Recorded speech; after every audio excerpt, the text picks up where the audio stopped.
নমস্কার। জয় গুরু মণ্ডলী, জয় গুরুদেব। নমস্কার। আজকে আপনাদেরকে আমি কয়েকটি টোটকার কথা বলবো। যারা অর্থ কষ্টে ভুগছেন বা আর্থিক টানাটানিতে ভুগছেন, তারা কি করবেন? আম গাছে পরগাছা হয়। এই যে বর্ষাকাল আসছে, দেখবেন অধিকাংশ আম গাছেই পরগাছা জন্মায় এবং তার তলা দিক দিয়ে সাদা সাদা সাদা সাদা শিকড় নামে। মঙ্গলবার দিন ওই শেকড় থেকে 1.5 ইঞ্চি শেকড় কাটবেন, মানে 1.5 ইঞ্চি পরিমাণ শিকড় ওই শিকড় থেকে কাটবেন। কেটে ওই শেকড়টাকে সিঁদুরের মধ্যে সিঁদুর লাগাবেন, শিকড়ে সিঁদুর লাগাবেন। অল্প সিদ্ধি দেবেন, একটা কাগজের শেকড়টাকে একটা কাগজের উপর রাখলেন, রেখে তার উপরে সিঁদুর দিলেন, তারপরে সিদ্ধি দিলেন, তার মধ্যে একটা লাল কুচ দিলেন, আর তার মধ্যে একটা মনামণি দিলেন।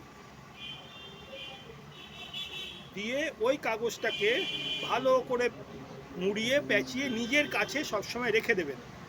অর্থাৎ পার্সের মধ্যেও রাখতে পারেন, ওইটাই সেফ। বা আপনার যে ক্যাশ বাক্স, যদি ব্যবসায়ী হন তাহলে ব্যবসার স্থানে যে ক্যাশ বাক্স, সে ক্যাশ বাক্সের মধ্যেও রেখে দিতে পারেন। দেখবেন আস্তে আস্তে ধীরে ধীরে আপনার যে আর্থিক যে কষ্ট, যে আর্থিক যে টানাটানি, আস্তে আস্তে আস্তে আস্তে সেটা দূরে চলে যাবে। দ্বিতীয় টোটকা, বাচ্চাদের অনেক সময় নজর দোষ লাগে। যেখানে আমরা নজর কাঠি বাচ্চাদের পড়াই না, ছোট ছোট বাচ্চাদের, একেবারে একটা হর্তুকি নেবেন, ভালো একটা হর্তুকি নেবেন,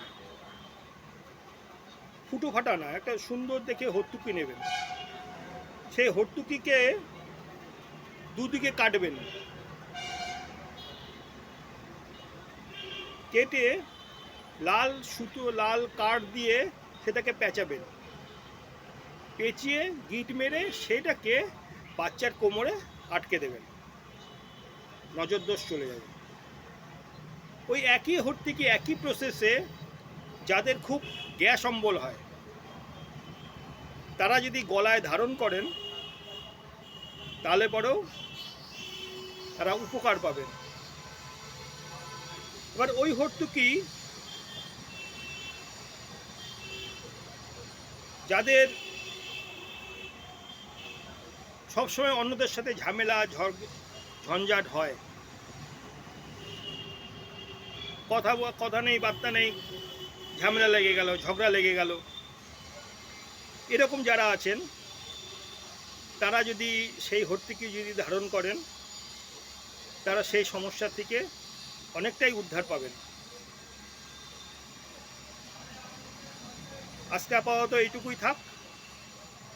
কালকে আবার 2-3টে টোটকা দেবো। নমস্কার।